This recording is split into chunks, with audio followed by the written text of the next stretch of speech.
Hi, Jennifer. How are you? I'm good, Douglas. How are you? Doing very well, thank you. Thank you for coming on the show. I appreciate it. Oh no, I appreciate you asking me. Where are you? Where are you calling in from? I'm actually in New Hampshire, which is in New England, so I'm about 45 minutes north of Boston. Okay. Well, I'm from Boston originally, and I lived in New Hampshire for 20 years. Oh, So, shut up. yeah, Where in really. New Hampshire? Place called Litchfield. Oh my goodness. Okay, so I used to go to Litchfield all the time as a kid and pick vegetables at the farms there. I grew up in Ah, yeah. Bedford. Oh, okay. All right, very good. I moved from New England I'm a lifetime New Englander, but I moved from there in 2005 and went to Las Vegas, and here I am. Been Oh here ever gosh. since. Just Yeah. had enough of the cold, I think, but I do kind of miss it, you know? I think it might be.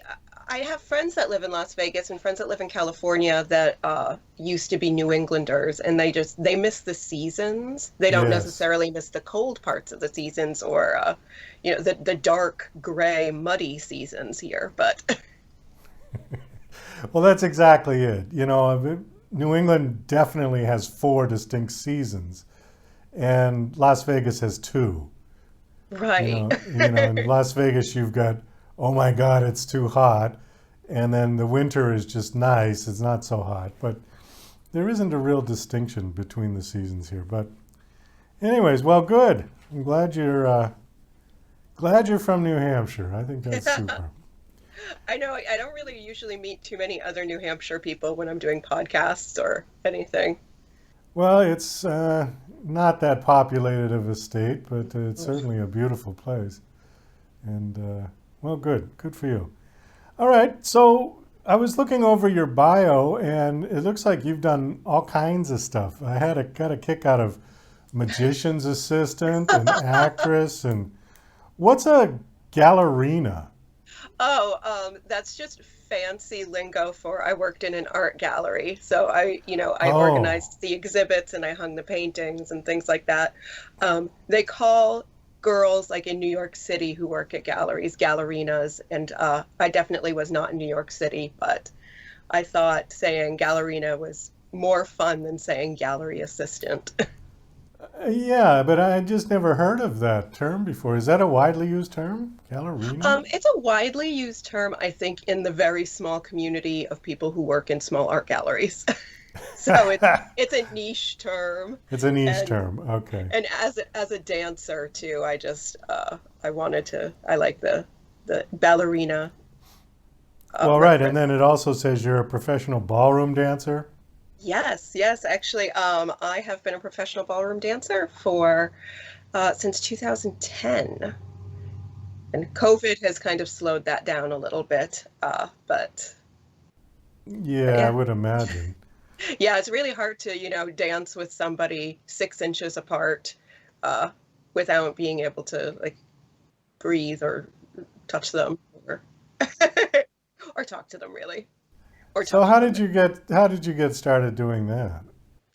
So I went to school way back a million years ago. I went to college for theater and acting, and I did professional theater for a while, and I danced a lot as a kid, but I never had done partnership dancing.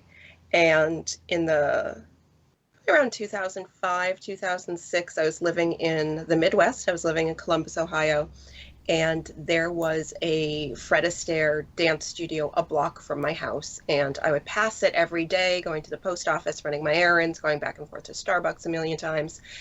And I always thought, oh, I would love to ballroom dance because I'd never done it. I've seen it obviously in movies, and Fred Astaire and Ginger Rogers, and it just sounded and seemed so beautiful. Uh, so it took me a while to build up the courage to actually go in and take a private lesson. And I did. I did in the very beginning of 2010. And within 6 months, I was working there. And another 6 months later, I was one of the top teachers in the country. And I started competing. And then my now husband is my dance partner, and he and I have performed all over the country. Well, great. So how do you get on Dancing with the Stars? Well, luckily, that's not something I ever really wanted to do because, as you can tell, my skin is incredibly pale. And when I am spray tanned, the way they have to in Dancing with the Stars, I look very orange and awful. Uh, but I think lots of determination and being a childhood champion helps to get on Dancing with the Stars. You have to be at the top of your game in all technical manners. You have to be incredibly attractive. You have to be a good choreographer. You have to be a good teacher. Um, and sometimes even a professional ballroom dancer isn't all of those things. I personally am not a very good competitor. Uh, I mean, I always did well in competitions, but I think it took some of the joy out of it for me. I like it to be an art form, and I like to be able to lose myself in dance instead of being kind of panicked over scores. So that's why I was always better at performing than competing. Okay, so you're also a Gothic horror writer, is that correct? That is correct. I have two books out right now. The novel Beautiful, Frightening, and Silent, which just recently won the Kindle Award for Best Horror Novel of 2020.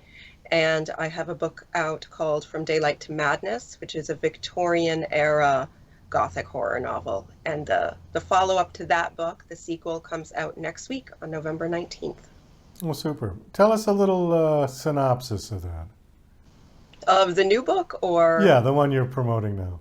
so it is called When the Sleeping Dead Still Talk, and it is the follow-up to From Daylight to Madness, which is a story about Victorian era mental illness and the way people were treated in the late 1870s when people didn't really understand what mental illness was, per se. So the story centers around two characters, a woman named Isabel, who has recently lost a child and she's not grieving properly. So her family sends her away to, they call it a hotel, but really it is an asylum.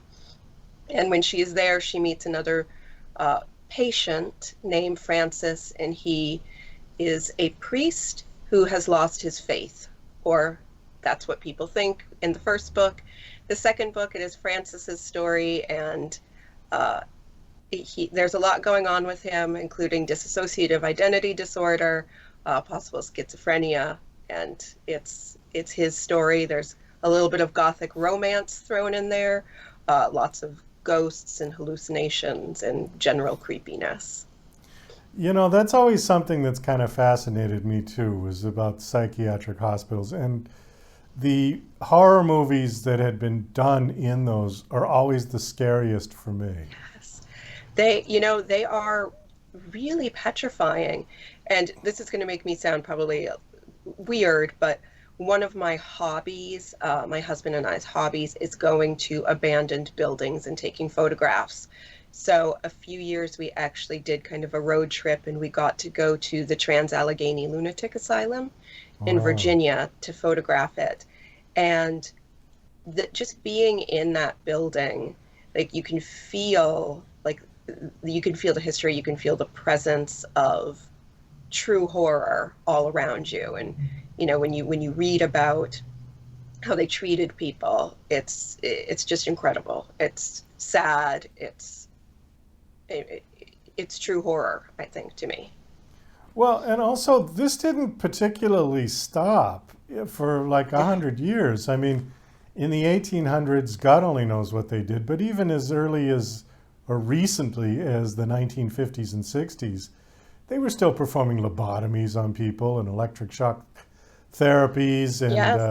insulin Yeah. shock therapy. I mean, it's just So unbelievable. yeah, I have so mental illness runs in my family, and my aunt is schizophrenic, and she was first diagnosed in the late 1950s when she was about 16 years old, and she was just sent to a hospital and just pumped chock full of Haldol and electroshock treatments until she was almost, I don't want to say a vegetable, but she was kind of not the same person that she was when she went in there. And, my mother always says like she never really recovered from that at all. Yeah, they just sort of wipe any resemblance to who you were, and you end up being like you said, not quite a vegetable, but just about. Yeah. just about exactly. And so yeah, I guess it's fascinated me. It scared me since I was a kid, knowing that, we have knowing that schizophrenia runs in my family. As a child, it was always kind of that was scarier to me than a ghost or a monster, because, you didn't know if you were gonna, kind of, I don't want to say draw the short straw, but you didn't know if that was going to be your fate as well. And I was lucky it wasn't. I mean, I do have like anxiety disorder and a little bit of depression sometimes, but I don't have schizophrenia. My cousin, who is roughly my age, does have schizophrenia. So it was just um, always there, kind of lingering. I want to bring up a movie, except I can't remember the title. I just watched it not too long ago. It stars Bill Caruso, and it's all filmed inside the Danvers State Hospital, Oh the my abandoned one. gosh. Is it session 9? Yeah, I think so. I think so. I know my asylum horror. It's a fairly new movie, Yep, right? It just was a few years ago. yep, Yeah. Okay, I think that's it. Where they're an asbestos crew going in to get the asbestos out, and yeah, yep, that's that it. was pretty creepy. I mean, for kind of a lower budget indie film, I thought they did a really good job with it. Really Um, captured the they feel of capture it. the feel of it exactly. And Danvers State Hospital, it's just such an incredible location. Like, I think that movie could have almost been a silent film, and they could have just like wandered around filming things in there, and it would have been scary as well. What I always was fascinated by with these mental institutions and psychiatric hospitals that were built around the turn of the century, the last century, was why they built them so grandiose. So there is one of the most famous architects of mental institutions and psychiatric hospitals of the time. His last name was Kirkbride. And there are very few Kirkbride buildings that are still intact. Trans-Allegheny Lunatic Asylum is one. I believe Danvers State Hospital was a Kirkbride building as well.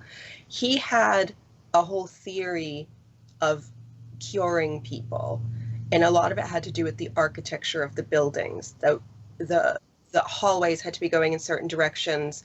The center foyer, the lights had to come in from the windows in a certain direction, and all of this he thought was going to help heal the patients.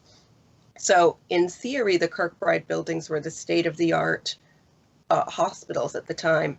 But the problem is that they became easily overcrowded, even with them being as big as they are, because everybody had a mental illness in the 1800s. Whether you were gay, that's a mental illness. If you read too many books, that's a mental illness. If you're dyslexic, it's a mental illness. If you have tuberculosis, you're sent there too. It's just, um, so these hospitals were built with, I think, the best intentions in many ways, but then unfortunately the medical aspect of it didn't quite meet up with the architectural grandiosity of it. Yeah, because it's really incredible to see some of those places. They were just, I mean, mosaics and frescoes on the ceilings, and it could have been a five-star hotel if they had done it a little bit differently.